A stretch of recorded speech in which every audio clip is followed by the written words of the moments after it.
15 years in Hollywood, no one in Hollywood has a memory of going to a sold-out Kevin Hart show, there being a line for him ever getting a standing ovation at any comedy club. Hart broke your stand-up box office record. What record did he break? He said he broke some record of your box office sales for stand-up. I don't know what he... Seen your stuff on social media, boy, I know what you do, but you do it for play. Eddie Murphy just broke his silence, and what he said has Kevin Hart shook. Kevin's been dodging Katt Williams for years, and now we know why. Murphy is backing Katt, and that changes everything. Let's break this down. Katt Williams has been throwing shade at Kevin forever, from calling him an industry plant to daring him to a face-off on stage, which Kevin never accepted. Now, Eddie Murphy's chiming in, and the tone ain't friendly. For the longest time, Eddie kept out of the mess. No beefs, no drama, just legend status.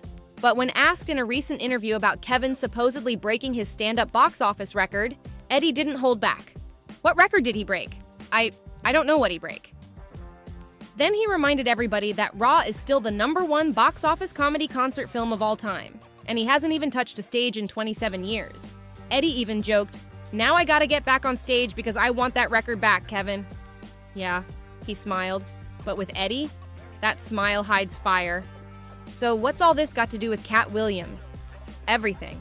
Because when a king like Eddie questions Kevin's crown, people start looking at him different. Kevin's whole image has been squeaky clean and brand safe for years. But when a real OG like Eddie starts poking holes in it, it makes folks start asking, how real is Kevin's rise? Katt's been saying it for years. He didn't just throw shade, he lit the whole house up. In interview after interview, Katt's claimed Kevin got special treatment. Not because he's the funniest, but because he plays the game. Quiet, safe, willing. Katt said, Kevin's an industry plant, protected and pushed to the front, not for talent, but for staying quiet about what really goes on. Katt didn't stop there. He said that for 5 whole years, every big movie Kevin got, Katt had it first, but only if he agreed to play parts he wasn't down with, roles that were either too clownish or crossed a line for him. When he said no, the script landed on Kevin's desk. That's wild.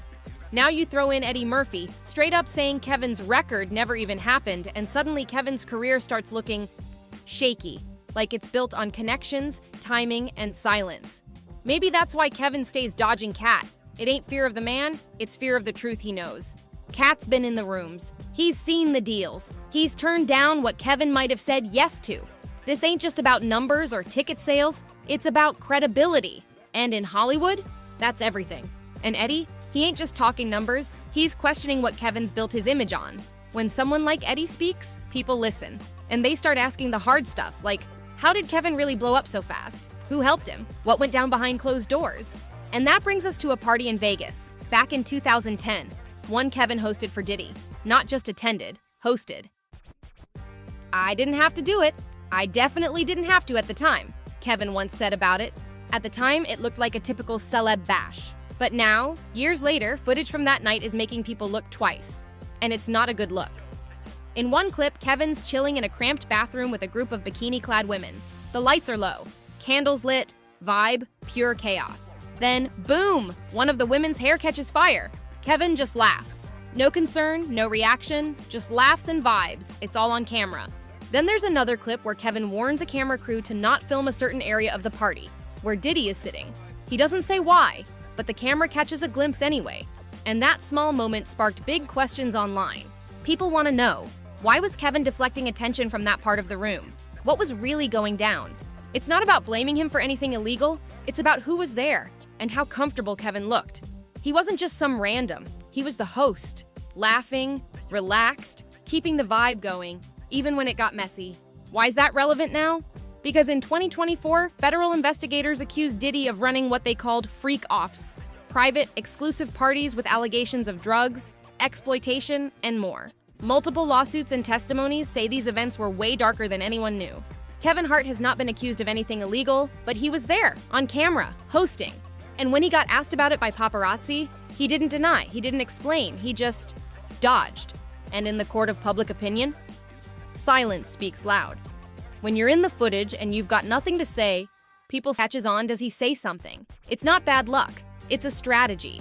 A pattern of reacting late and trying to spin the story instead of owning it from the jump. What's worse? He keeps putting himself in the middle of messy circles.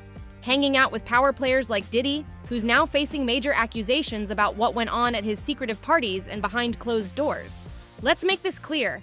Kevin hasn't been charged with anything, but his name? It keeps popping up in conversations about silence, protection, and staying close to people with real power. That's not about guilt. It's about choices. Who he rolled with, when he kept quiet, and how carefully he crafted a public image while avoiding the heat. And then came Katt Williams in 2024, pulling no punches. In his sit-down on Club Shay Shay, Katt dropped a whole exposé on the comedy game, and Kevin Hart was front and center. Katt's main beef? How fast Kevin got put on. No long grind, no years in the trenches, just boom, superstar. Katt called out the timeline. He said, while most comics hustle for years in little clubs, city after city, Kevin somehow skipped all that. Katt questioned the version of Kevin's story told in his Netflix doc with Chris Rock. It painted Kevin as a gritty East Coast comic, but Katt said, hold up, how was he grinding on the East while also moving in LA? So how simultaneously was he here in Los Angeles doing the same thing? Katt asked. It didn't happen. And then Katt dropped the real word, plant, not a joke, a serious accusation. In Katt's eyes, Kevin didn't rise up, he got placed. The roles, the money, the access, it looked too smooth, too set up. That kind of boost doesn't happen by accident. Kevin's answered that type of talk before. In 2014 on Oprah Prime, he said Hollywood just makes success look overnight. I've had 18 years in the business, he said. I got dues that have been paid and paid again, and paid one more time after that.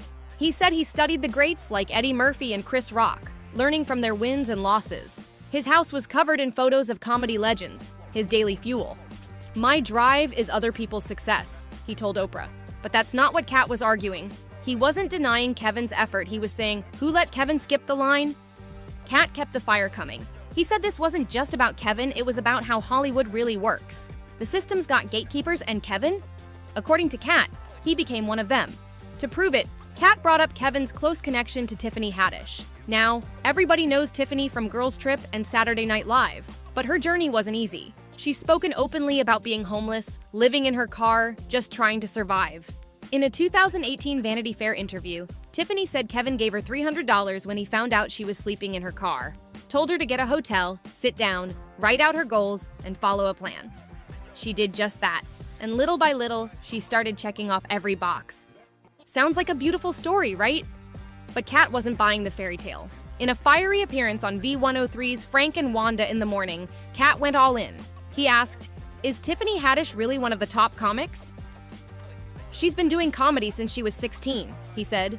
But you can't tell me your favorite Tiffany Haddish joke. Why? Because she hasn't done a tour yet. She hasn't done a special. He didn't stop there. Katt